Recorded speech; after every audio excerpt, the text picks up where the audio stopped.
नमस्कार बंधुरा सुपारनास किचेनेर आरेकटा नतून भिडियोते आपनादेर अनेक अनेक स्वागत। आशा करी सकले खूब भालो आछेन।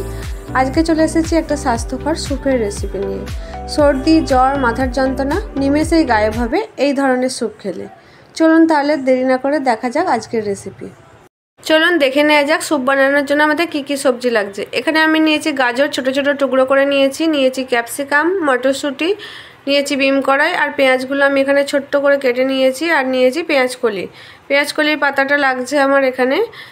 ওরই নিচের দিকে যে সাদা পেঁয়াজটা থাকে আমি সেটা এখানে ব্যবহার করেছি আর নিয়েছি 7 থেকে 8টা রসুন কুচি আর লাগছে দুটো ডিমের সাদা অংশটা আমরা বের করে নেব। চলুন এবার তাহলে তৈরি করে নেওয়া যাক।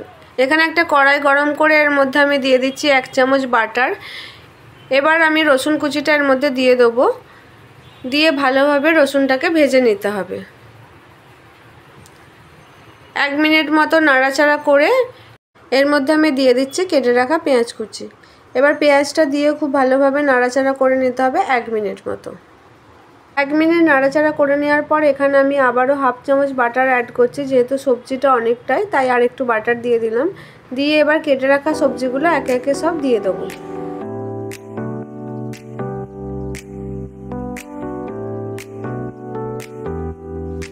সবজিগুলো এখানে কিন্তু খুব ভালোভাবে ভাজা যাবে না, 1 থেকে 2 মিনিট মতো একটু নাড়াচাড়া করে নেব।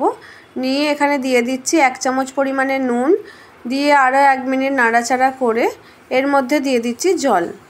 এখানে আমি 5 কাপ জল ব্যবহার করছি, আপনারা আপনাদের পরিমাণ অনুযায়ী জলটা দেবেন। যেহেতু স্যুপ তাই জলটা একটু বেশিই লাগবে। এই পুরো প্রসেসটা আপনারা প্রেসার কুকারের মধ্যেও করতে পারেন, আমি এখানে কড়াইয়ের মধ্যেই করে নিচ্ছি। এবার একটা ঢাকনা দিয়ে সেদ্ধ হতে দেবো 15 থেকে 20 মিনিট মতো। আর প্রেসার কুকারে যদি করেন তো 2টো সিটি দিলেই হবে। আর এখানে লাগছে আমার কর্নফ্লাওয়ার আমি এখানে 2 চামচ নিয়েছি। এতে সামান্য পরিমাণে জল দিয়ে কর্নফ্লাওয়ারটা রেডি করে রাখবো। যদি কর্নফ্লাওয়ার না থাকে তার পরিবর্তে আপনারা অ্যারারুটও ব্যবহার করতে পারেন। চলুন দেখে নেওয়া যাক সবজিটা সেদ্ধ হয়েছে কিনা। এই দেখুন সবজিটা কিন্তু আমার এখানে খুব ভালোভাবে সেদ্ধ হয়ে গেছে। এবার সবজিগুলোকে খুন্তির সাহায্যে একটু ঘেটে দিতে হবে, বা আপনাদের কাছে ম্যাশার থাকলে সেটা দিয়ে একটু ঘেটে দিলেও চলবে।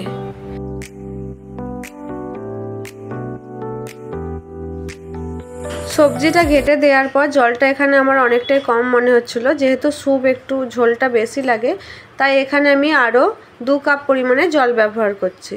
জলটা দেওয়ার পর সবজিটা আবারও ফুটে উঠলে ডিমের সাদা অংশটা এখানে দিয়ে দিতে হবে। দেখুন এইভাবে ডিমের সাদা অংশটা বের করে নিয়েছি। অল্প অল্প করে ঢালতে হবে আর একটা খুন্তির সাহায্যে অনবরত নাড়াচাড়া করতে হবে, তাহলে দেখবেন ডিমের এরকম জালি জালি ভাব হয়ে যাচ্ছে। পুরো ডিমটা দেওয়ার পরে স্যুপটাকে আবারও ভালোভাবে ফুটিয়ে নিতে হবে। আর এখানে নুনটা চেক করে নেবেন, যদি প্রয়োজন হয় নুন একটু দিয়ে দেবেন। আমি এখানে খুব সামান্য পরিমাণে নুন অ্যাড করছি। দিয়ে একবার ফুটে ওঠার পর এখানে দিয়ে দিচ্ছি কর্নফ্লাওয়ারটা দিয়ে খুব ভালোভাবে নাড়াচাড়া করতে হবে। 1 মিনিট বাদেই দেখবেন স্যুপটা অনেকটা গাঢ় হয়ে এসেছে। সেই পর্যায়ে আমি দিয়ে দিচ্ছি এখানে 1/2 চামচ গোলমরিচের গুঁড়ো।